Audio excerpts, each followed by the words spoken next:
لله نحمده ونستعينه ونستغفره ونؤمن به ونتوكل عليه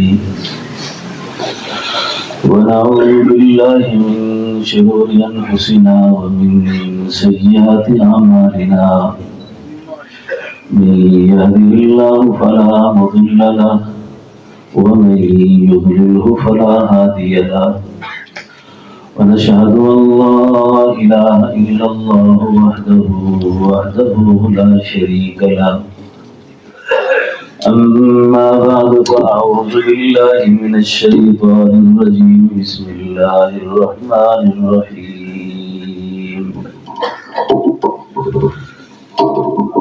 ألف لام ميم ذلك الكتاب لا ريب فيه هدى للمتقين آمنت بالله صدق الله مولانا العظيم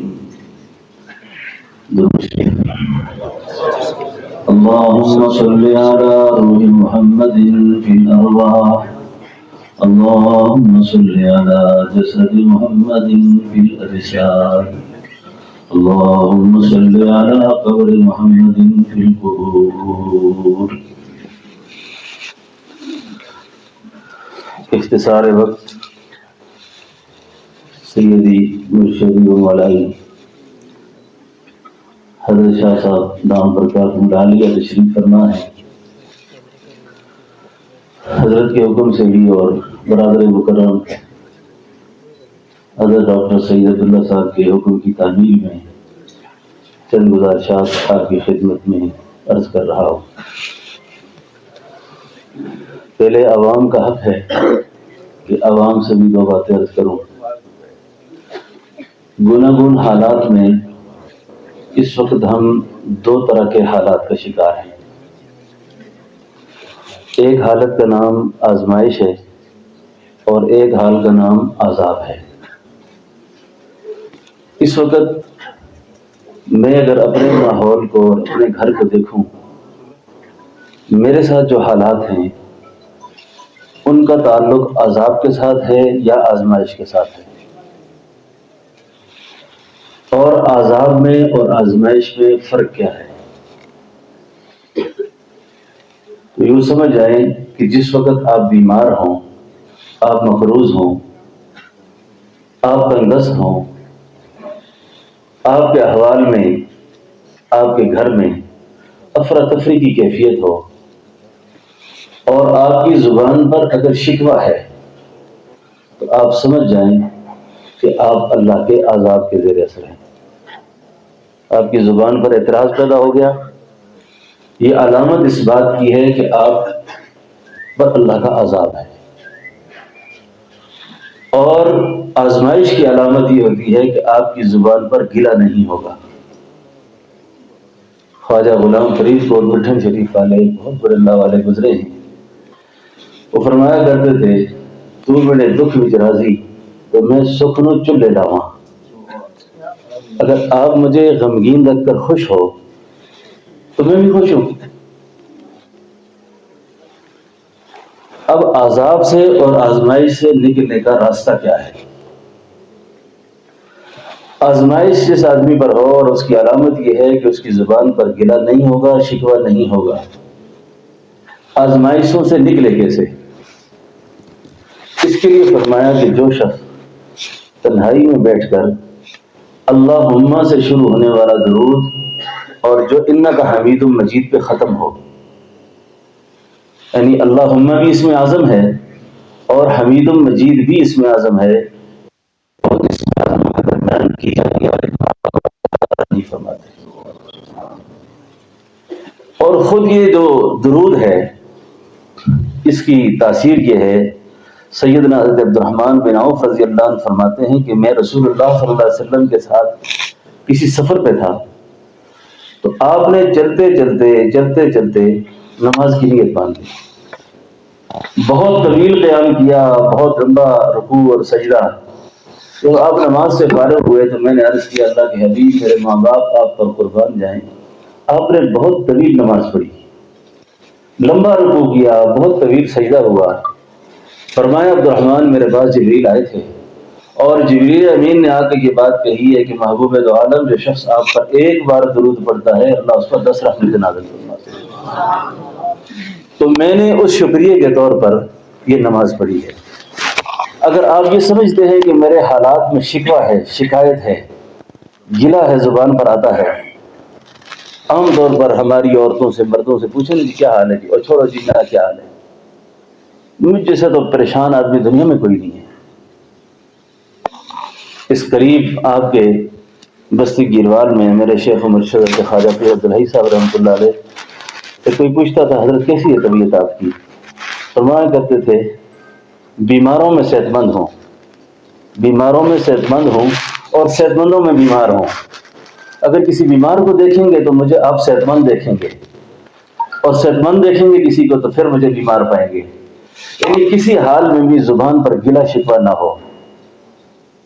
آپ کے علم میں ہے کہ حضرت ظاہر رضی اللہ عنہ ایک صحابی تھے جن کے ساتھ رسول اللہ صلی اللہ علیہ وسلم کی اتنی محبت تھی، دبلے پتلے سیاہ فام بازار میں کھڑے ہیں، اللہ کے حبیب نے جا کر ان کی آنکھوں پر یوں اپنے دست مبارک رکھ دیے، اور یہ بے تکلفی اور محبت کی اعلیٰ مثال ہے کہ جب ان کی آنکھوں پہ ہاتھ رکھے تو کچھ دیر گزرنے کے بعد حضرت ظاہر پوچھتے ہیں کون ہے کون ہے؟ اللہ غلام کو بیچ رہا ہوں، کوئی خریدار ہے؟ ایک غلام کو بیچنے لگا ہوں۔ حضرت ظاہر فرمانے لگے میری تو قسمت جاگ گئی، اس بازار کے اندر کتنے کتنے سرمایہ دار اور تاجر، کس شان و شوکت کے لوگ موجود تھے، لیکن اللہ کے حبیب نے کسی کے ساتھ اس طرح کا مزاح اور بے تکلفی نہیں فرمائی جو حضرت ظاہر کے ساتھ کی۔ حضرت ظاہر بڑے خوش ہوئے، بعد میں کہنے لگے حضور میں چاہتا ہوں کہ میری دعائیں قبول ہوں، میری دعائیں قبول ہوں۔ من جملہ روایات کے اندر آتا ہے کہ سیدنا حضرت ظاہر تو جب یہ فرمایا نا، آپ نے فرمایا ظاہر اپنی تنہائی کو پاک رکھ، اپنی تنہائی پاک رکھ، اور اللہ کی ذات پر شکوہ نہ کیا کرو، گلہ نہ کیا کرو۔ آج ہماری دعائیں قبول نہیں ہوتی، اس کی وجوہات میں سے ایک وجہ یہ ہے کہ ہماری زبان پر گلے بہت ہیں، شکوے بہت ہیں، قسمت کا گلہ، مقدر کا گلہ، ایسا کیوں ہو گیا، ایسا نہیں ہونا چاہیے تھا۔ تو یہ اللہ کی تقسیم ہے۔ حضرت حافظ محمد صدیق برچونڈی شریف جن کے ہاتھ پہ حضرت مولانا عبید اللہ سندھی رحمہ اللہ مسلمان ہوئے تھے، آپ کو شدید خارش کی مرض، گردے میں تکلیف، زمین پر لوٹ پلوٹ ہوں، کسی پوچھنے والے نے پوچھا حضرت آپ صاحب کیسی ہے طبیعت آپ کی؟ تو یہ آپ کا ارشاد ہے کہ لطف سجن دم بدم، قہر سجن گاہ گاہ، ای بھی سجن واہ واہ، او بھی سجن واہ واہ۔ اللہ کی جو مہربانیاں ہیں۔ مفتی شفیع صاحب رحمۃ اللہ علیہ کے ایک صاحبزادی کے دانت میں درد تھا، بہت تکلیف میں تھی، کہنے لگے حضرت پوچھتے ہیں بیٹے کیا حال ہے؟ فرمایا حضرت ابا جی یہ دانت جب نکلتے ہیں بچپن میں تب بھی تنگ کرتے ہیں، بڑھاپے میں گرتے ہیں تب بھی تنگ کرتے ہیں۔ فرمایا بیٹا تجھے اس کی ابتدا انتہا یاد ہے، درمیان کا زمانہ یاد نہیں آپ کو کہ اس دانت کے ساتھ کتنی کتنی اللہ کی نعمتوں کو استعمال کیا؟ تو عذاب کی علامت میں گلہ ہوگا، اور اس کا تدارک اس طریقے سے ہوگا کہ ہم کثرت سے استغفار کریں، کثرت سے استغفار کریں، اور آزمائش کی صورت میں درود پاک پڑھیں۔ یہ بات ایک تو یہ اجتماعی بات سب کے لیے ہو گئی جس میں عوام الناس کو ان کا حق تھا کہ میں دو باتیں ان سے عرض کرتا ہوں۔ علماء کرام میں میرے انتہائی قابل قدر بزرگ، میرے مربی شیخ الحدیث و تفسیر حضرت مولانا شاہ عبد القادر صاحب دامت برکاتہم العالیہ، اور میرے بڑے بھائیوں کی طرح میرے سرپرست، میرے انتہائی محسن اسیر ختم نبوت حضرت مولانا مفتی کفایت اللہ صاحب دامت برکاتہم العالیہ، ان جیسے القاری صاحب جیسے اساتین علم و فضل کے سامنے میں سمجھتا ہوں کہ علماء اور طلباء سے کچھ نصائح کرنا بہت ہی بدذوقی کی علامت ہے، لیکن کیونکہ اب بڑوں کے مرنے کے بعد ہمیں بھی کسی نے بٹھا دیا ہے کہ اب بھی دو باتیں آپ سے عرض کریں، تو طلباء کرام جو حفاظ سامنے بیٹھے ہیں ان سے ایک بات عرض کروں گا، ہو سکتا ہے اس میں سب کے لیے کوئی بات ہو۔ مجھے قطر جانا ہوا، قطر، وہاں ایک نوجوان حافظ قرآن جس کی عمر 24-25 سال ہوگی، کسی بڑے ادارے کے اندر وہ بڑا افسر ہے، اس نے مجھے ایک دن واٹس ایپ پہ ایک پیغام بھیجا۔ میں اکثر سوچتا رہتا ہوں کہ شاگرد استاد کی مرید پیر کی ایسی تربیت کر دیتا ہے کہ دماغ ٹھکانے آ جاتا ہے، دماغ ٹھکانے آ جاتا ہے۔ تو اس نے مجھے، مولانا ادریس صاحب، اس نے مجھ سے فون پر، واٹس ایپ پر ایک پیغام دیا۔ اس نے کہا حضرت ایک خاتون جو میرے دفتر میں میری ملازمہ ہے، یعنی میری سیکرٹری ہے، اس نے مجھے اپنے فریب میں مبتلا کرنے کے لیے کوئی ایسا انداز نہیں چھوڑا کہ میں اس کے فتنے میں مبتلا ہو جاتا۔ ایک دن میں جب دفتر میں آیا، اس نے ساری حدود پھلانگ دی، لیکن میں نے اس کی طرف غلط نگاہ نہیں اٹھائی، اس کی طرف ہاتھ نہیں بڑھایا۔ اس کو میں نے یہ کہہ کر جواب دیا کہ تیرے ساتھ میں منہ کالا نہیں کر سکتا، اس لیے کہ میرے سینے میں اللہ کا قرآن ہے۔ اتنی بڑی دولت رکھ کر، اتنی بڑی دولت رکھ کر اگر میں تیرے ساتھ ایسی حرکت کروں، حضرت تھانوی فرماتے ہیں قرآن کریم کی اس آیت کے تحت ومن اظلم ممن افترى علی اللہ کذبا، اس سے بڑا جھوٹ اور کیا ہو سکتا ہے کہ کوئی آدمی اللہ والوں کا لباس اوڑھ کر، قرآن والوں کا لباس اوڑھ کر، دین والوں کا لباس اوڑھ کر وہ حرکتیں کرے، یہ تو اللہ پہ جھوٹ باندھنا ہے۔ اس کو یہ شرم کیوں نہیں آئی کہ میرے سینے میں اللہ کا قرآن ہے؟ تو آپ بچوں، آپ کو پتہ نہیں کہ آپ کو آج کتنی بڑی سعادت ملی ہے۔ حافظ الحدیث حضرت درخواستی رحمۃ اللہ علیہ فرماتے تھے کہ جس دن قرآن کا حافظ بن جائے بچہ، حافظ بن جائے، عالم بن جائے، باپ کو اپنے بیٹے کی ختم قرآن کی تقریب میں اتنا خرچ کرنا چاہیے جتنا بیٹے کے ولیمے پہ کرتا ہے۔ آپ لوگ اتنے سعادت مند ہو، اس سینے میں سعادت کو رکھ کر بدنگاہی نہیں کرنی کبھی بھی، موبائل کو غلط استعمال نہیں کرنا کبھی بھی۔ جب آنکھیں خیانت کی طرف اٹھے تو خیال کرنا کہ میرے سینے میں اللہ کا قرآن ہے۔ اتنی بڑی نسبت کا بوجھ ہے میرے اوپر، اتنی بڑی امانت میرے پاس ہے جو پہاڑوں پہ آتی تو ریزہ ریزہ ہو جاتی۔ میں اکثر عرض کرتے رہتا ہوں بل ہوا قرآن مجید فی لوح محفوظ، آپ کو وہ دولت ملی جو لوح محفوظ سے اعلیٰ ہے، لوح محفوظ سے عرفہ ہے۔ اور اللہ نے جب اس کتاب کو اتارنے کا فیصلہ فرمایا تھا، فرمایا کہ کتاب ہدایت جب اتارنے کا فیصلہ ہوا، آدم علیہ السلام سے لے کر تا قائم قیامت تمام انسانوں کے دلوں کی تختیوں کو اللہ نے دیکھا، پرکھا اور ٹٹولا کہ کوئی تختی مجھے ایسی مل جائے جس تختی پر میں اس کتاب ہدایت کو اتاروں، میں سوائے وہ آمنہ کے لال کا دل تھا، وہ آمنہ کے لال کا دل تھا۔ انا عرضنا الامانۃ علی السماوات والارض والجبال فابین ان یحملنها واشفقن منها وحملها الانسان انه کان ظلوما جہولا۔ اتنی بڑی دولت، تو بچوں تم کتنے سعادت مند ہو۔ میں بڑی ذمہ داری سے ایک جملہ عرض کرنے لگا ہوں، کسی اللہ والے کی کتاب میں پڑھا تھا، مجھے تو بڑا ہی مزہ آیا۔ فرمایا جو قرآن کے حافظ ہوتے ہیں، جو اللہ جن کو قرآن منتقل کرتا ہے، وہ تو آمنہ کے لال کے قلب کی خیرات لیتے ہیں، وہ آمنہ کے لال کی قلب کی خیرات لیتے ہیں۔ اس وقت بھی جو ہمارے ایمان اور آپ تک جو قرآن پہنچا، یہ وہ بارگاہ رسالت کا فیض ہے۔ تو آپ نے اس کا بہت زیادہ خیال رکھنا ہے، ٹھیک ہے جی۔ دوسرا، آپ لوگ حافظ بن گئے ہو، حافظ قاری کو، عالم دین کو اپنے رشتہ داروں کے ساتھ، اپنے معاصرین کے ساتھ ان کو متوازی درجہ نہیں دینا چاہیے۔ آپ جا کر وہی جہالت کرے جو عام لوگ کرتے ہیں، یہ آپ کا اس کا مقابلہ ہی نہیں آپس میں۔ آپ کے سینے میں اللہ کا قرآن ہے، آپ کو کیا ضرورت ہے کہ آپ ایک ان پڑھ کے ساتھ ایک جاہل کے ساتھ الجھتے ہیں؟ اس کو کیا پتہ اس چیز کا؟ آپ نے اپنے آپ کو اس کے سامنے ایسا رکھنا ہے کہ نماز کا وقت آئے تو ڈاکٹر صاحب نے آپ کی تربیت یہاں کی، آپ کا کام نہیں ہے کہ آپ نماز کے وقت ان کے ساتھ ایسے ہی بیٹھے رہیں۔ آپ کا کوئی کام نہیں کہ آپ لغویات اور فضولیات کو کوئی بکتا رہے، آپ ان کے ساتھ وہیں شامل ہو جائیں۔ آپ کے سینے میں اللہ کا قرآن ہے، آپ کو اپنے، انگریزی والے کہتے ہیں اسٹیٹس کا خیال رکھنا ہے، اپنے معیار کا خیال رکھنا ہے۔ تو علماء کرام کو بھی، آپ طبقے کو یہ چاہیے سب کو کہ خاص طور پر ہمارے سینے میں اللہ کا قرآن ہے، اس کی ناقدری نہ ہو جائے۔ قاری محمد طیب صاحب معتمد دارالعلوم دیوبند، مختصر بات عرض کر کے بات ختم کروں گا۔ آپ فرماتے ہیں جس دن میرا حفظ قرآن ہوا، میرے حفظ قرآن کے موقع پر میرے باپ نے جشن منایا تھا۔ حافظ محمد احمد صاحب رحمۃ اللہ علیہ فرماتے ہیں جشن منایا اور سٹیج سج گیا، علماء آ گئے۔ جب سٹیج سج گیا، علماء موجود ہیں، حافظ احمد صاحب رحمۃ اللہ علیہ جو آپ کے والد گرامی قدر تھے، قاری صاحب فرماتے ہیں کہ مجھے طلب کیا، مجھے بلایا اور مجھے بلا کے فرمایا بیٹا جس طرح آج میں تجھے بلا رہا ہوں اس طرح مجھے میرے باپ حضرت نانوتوی نے بلایا تھا، اب یہ بتاؤ میرے مرنے کے بعد مجھے کتنا ایصال ثواب کرو گے، کتنا ایصال ثواب کرو گے؟ میں چھوٹا تھا، 5-7 سال عمر تھی، میں نے عرض کیا ابا جی خاموش، کہنے لگے میں اپنے باپ کے لیے روزانہ 3 پارے پڑھتا ہوں، تم کتنے پڑھو گے؟ کہتے ہیں میں نے بھی 3 پارے کہا۔ قاری صاحب رحمۃ اللہ علیہ فرمایا کرتے تھے سفر حضر میں نے ساری زندگی اس بات کا ناغہ نہیں کیا کہ میں روزانہ 3 پارے اپنے باپ کو قرآن پڑھ کے بخشتا ہوں، 3 پارے پڑھ کے بخشتا ہوں، تو یہ بڑی سعادت کی بات ہوتی ہے۔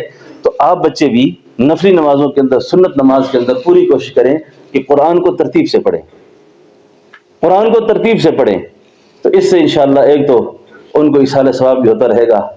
اور قاری محمد طیب صاحب رحمۃ اللہ علیہ جو محتمم تھے دارالعلوم دیوبند کے، میں یہ بات بھی مانسرہ کے علماء کی موجودگی میں عرض کرتا چلوں، قاری طیب صاحب رحمۃ اللہ علیہ جس دن تجوید میں داخل ہوئے، مولانا غلام غوث ہزاروی رحمۃ اللہ علیہ فرماتے ہیں ان کی برکت سے میں نے بھی دارالعلوم میں تجوید کا شعبہ قائم ہوا، میں نے بھی تجوید پڑھی، اور ایک سیمینار تھا جس میں مولانا غلام غوث ہزاروی رحمۃ اللہ علیہ کی خدمات کا تذکرہ تھا، تو مجھ کو بھی دعوت دی، تو میں نے عرض کیا کہ سب نے حضرت ہزاروی کی خدمات کو بیان کیا، آج میں ضروری سمجھتا ہوں کہ میں حضرت ہزاروی کو جو اپنے ساتھ دیوبند لے کے جانے والے تھے ان کا تھوڑا تذکرہ کروں۔ ان کا نام تھا مولانا غلام رسول بفوی، بفا کے تھے، جن کو یہاں کے طالب علم بڑستن ملا کہا کرتے تھے، کیونکہ وہ سردی کے زمانے میں ایک بڑا لحاف اوڑھ کر درسگاہ میں آیا کرتے تھے، اور وہ طالب علم جو دیوبند ساتھ گئے انہوں نے دیوبند میں بھی آپ کو بڑستن استاد کے نام سے یاد کیا۔ اور آپ کی معلومات کے لیے عرض کروں کہ ان کی قبر دارالعلوم دیوبند کی قبر گورستان قاسمی میں ہے اور حضرت نانوتوی کے قدموں میں ہے، اور انہوں نے وفات سے پہلے یہ کہا تھا کہ میری قبر کے اوپر نشان کوئی نہ لگانا، میری قبر کی نشانی بے نشانی ہوگی، اور جب میں مر جاؤں تو مجھے حضرت نانوتوی کے قدموں کی طرف دفن کر دینا ہے۔ ان کی ایک بات بھی عرض کر دوں، مجاہد ملت حضرت مولانا غلام غوث ہزاروی اس شہر میں آ کر اس سٹیج پہ بیٹھ کر دائیں بائیں اکابرین جمعیت بیٹھے ہوں اور حضرت ہزاروی کو یاد نہ کرے تو بڑی ناانصافی ہوگی۔ حضرت ہزاروی اول تا لے کے آخر تک دورہ حدیث تک دارالعلوم سے فاضل ہوئے، اور قاری صاحب کی اور ان کی پوزیشنیں اول آخر آتی رہیں۔ اور ایک بات اور یاد کر دوں کہ دورہ حدیث کے امتحان میں بھی حضرت ہزاروی کی پہلی پوزیشن آ گئی۔ اللہ والے بڑے فراخ دل ہوتے ہیں۔ کسی نے آ کے حضرت ہزاروی سے کہا کہ صاحبزادہ صاحب کے پہلے نمبر آتے تھے، آج ان کا 1 نمبر آپ سے کم ہے، انہوں نے دیوبند کا محتمم بننا ہے، اگر آپ مہربانی کر دیں اپنا 1 نمبر ان کو دے دیں، 1 نمبر ان کو دے دیں تاکہ ہم قاری صاحب کو پہلی پوزیشن دے دیں اور آپ کو دوسری پوزیشن دے دیں۔ سبحان اللہ۔ تو حضرت ہزاروی نے اس کو قبول کیا۔ خیر، مولانا غلام رسول بفوی بڑی شان والے تھے کہ ان کا ذکر خیر، اللہ والوں کا ذکر رحمت ہوتا ہے، گناہوں کی معافی کا ذریعہ ہوتا ہے۔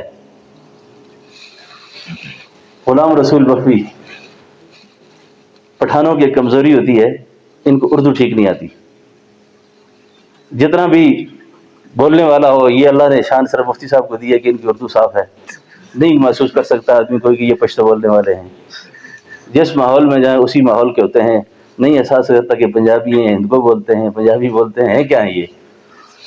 تو عام طور پہ پشتون جو ہوتے ہیں ان کی زبان صاف نہیں ہوتی۔ مولانا غلام رسول بفوی جو تھے یہ دارالعلوم کے اندر استاد ایسے تھے کہ لیٹ کے پڑھایا کرتے تھے۔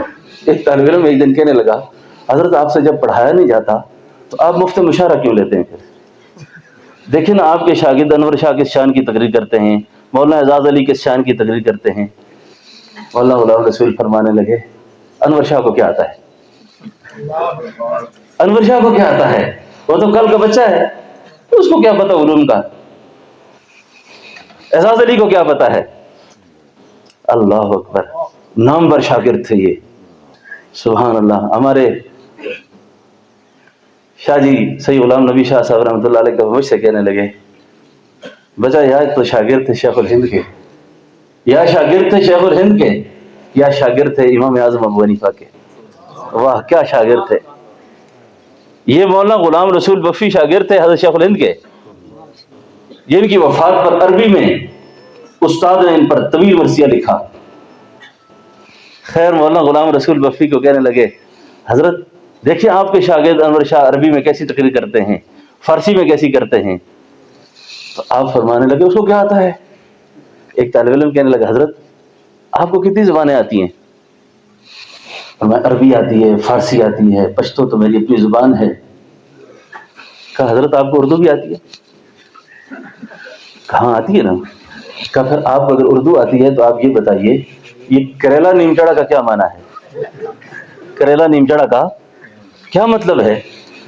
تو تھوڑی دیر تک مولانا غلام رسول بفی خاموش ہو کے کہنے لگے یہ ساری خرابی حرف عطف نے کی ہے، یہ حرف عطف کی خرابی ہے، ورنہ بات بالکل صاف تھی کہ کریلا نیم پر چڑھ گیا۔ واہ واہ، رفتے فارسی میں کہتے رفتے و از دل ماں، آپ لوگ تو چلے گئے لیکن آپ کی یادیں ہمارے دل سے نہیں گئیں۔ مولانا غلام غوث ہزاروی رحمۃ اللہ علیہ، جن کے بارے میں علامہ شبیر عثمانی نے آ کر یہ کہا تھا، اس شہر کے اندر آ کر مجھے آج بڑی خوشی ہو رہی ہے کہ جس شہر کے اندر میرا ایک عظیم شاگرد اور ایک عظیم استاد رہتا تھا، عظیم شاگرد سے مراد مجاہد ملت مولانا غلام غوث ہزاروی، اور عظیم استاد سے مراد علامہ شبیر اپنا مولانا غلام رسول بفی۔ ایک مولانا رسول خان ہزاروی تھے نا، ایک غلام رسول بفی تھے۔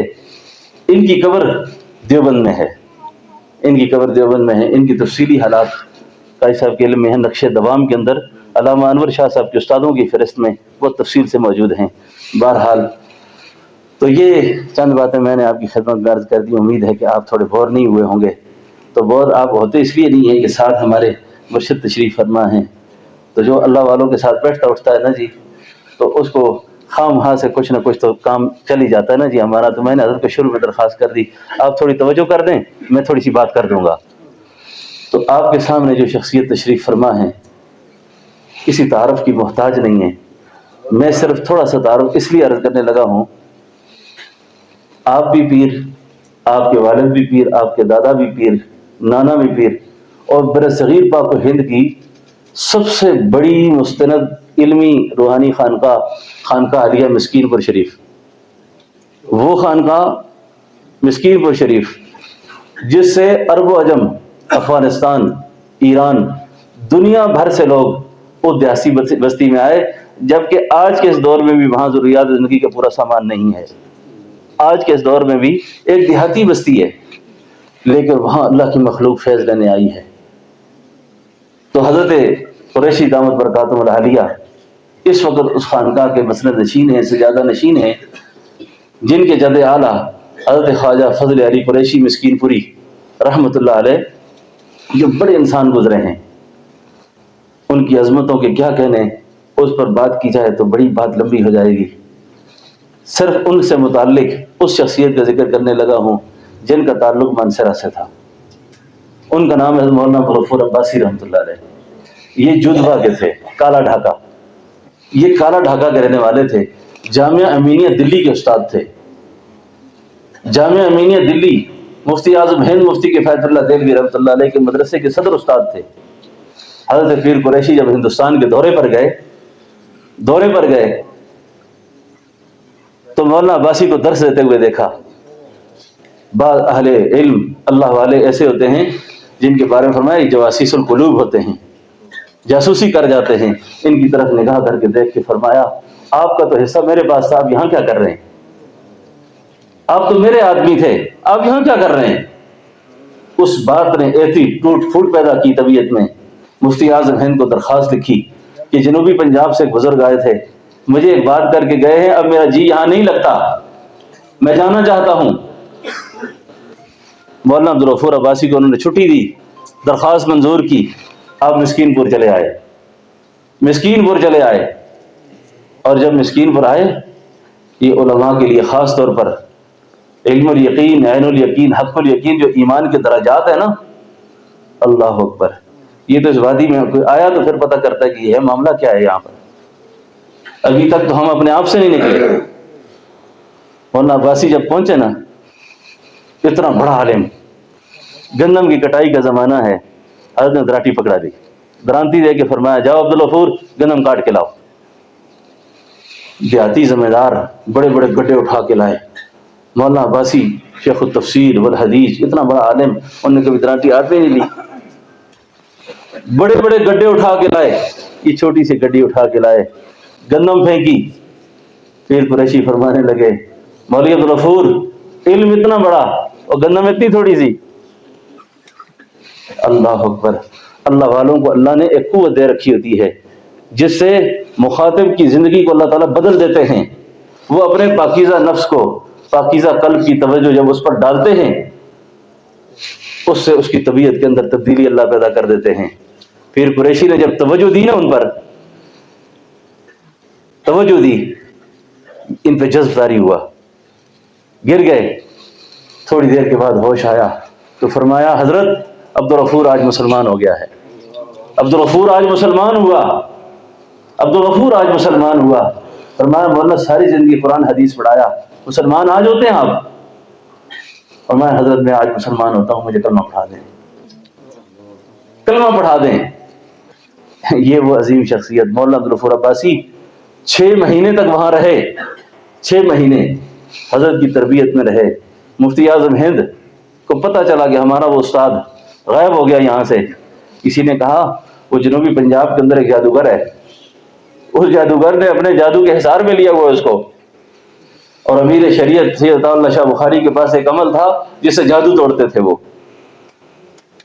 انہوں نے شاہ جی کو خط لکھا کہ میرا ایک مدرس تمہارے علاقے میں غائب ہو گیا. انہوں نے فرمایا حضرت تشریف لائیں، ان کا جادو توڑنے اکٹھے جائیں گے، اکٹھے جائیں گے.